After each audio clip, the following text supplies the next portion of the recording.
Thank you.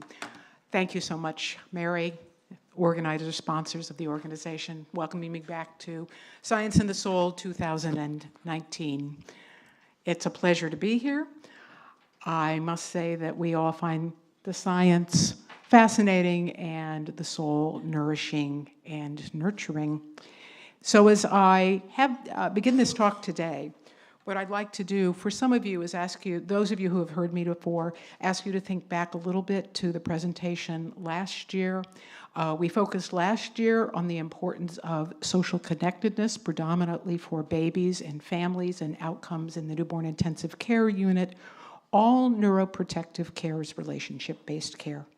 And that's the starting point for my discussion today, because we know that the need for connection with others is biologically embedded in us from an evolutionary standpoint as mammals.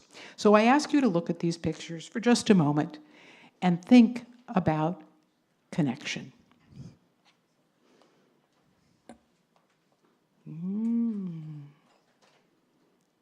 The green one? No, there we go.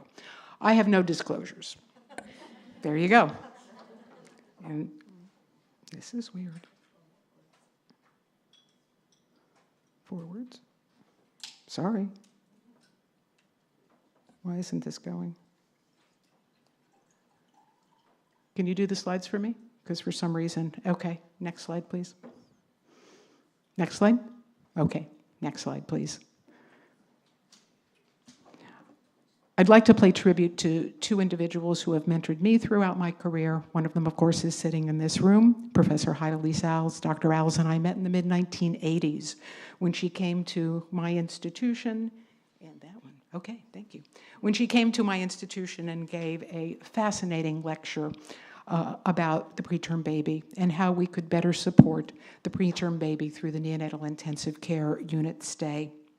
The other person who has influenced my career is Dr. Stephen Porges, who is also a developmental psychologist and the originator of the polyvagal theory, which some have referenced throughout the course of today. I'll try to give you some very basic introduction to polyvagal theory, but I like to just pause with you for a moment to think about this quotation from a letter, actually, that Dr. Porges sent me, that by focusing on vital signs without appreciating the social engagement needs of staff and family, we create a cascade of risk factors that go well beyond oxygen sufficiency.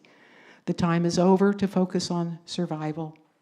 The time is here to focus on outcomes, which obviously include both physical health developmental outcomes, social and emotional developmental outcomes, and very, very importantly, the place of the baby and the family together as the dyad, triad, and other siblings move throughout the journey. These are my objectives for CEUs. This is my real objective. This is what I really want you to walk away with from this nursery. Ooh, that was Freudian. From this talk. My.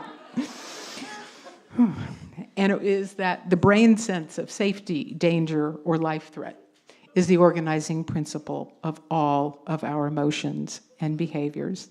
At its most fundamental level, that is the polyvagal theory. It's the way you feel being in this room today, looking at me, listening to my voice, looking to others around you, listening to voices that have preceded and will come after me. This is not about your conscious brain. This is about that feeling you have, that visceral sense that you have as to whether right now in this room you're safe and secure, you are in danger, or I hope none of you feel that you're actually in a life threat situation.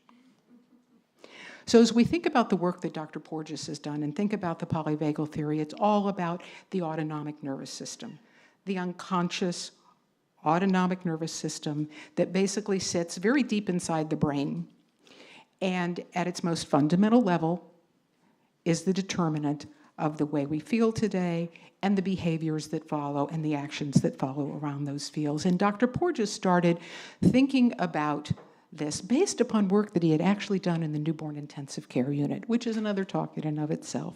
But what Dr. Porges talks about is understanding that our need for connection is biologically embedded. that all behavior, no matter how strange or unusual it may seem, is actually in the service of survival. And if we think about how we respond to our environments, we know that there's both this big outer environment, that would be the environment in the room for all of us here. And then there's this environment inside your body. And he had a particular name for this environment inside your body, what your unconscious nervous system was saying to you in the moment.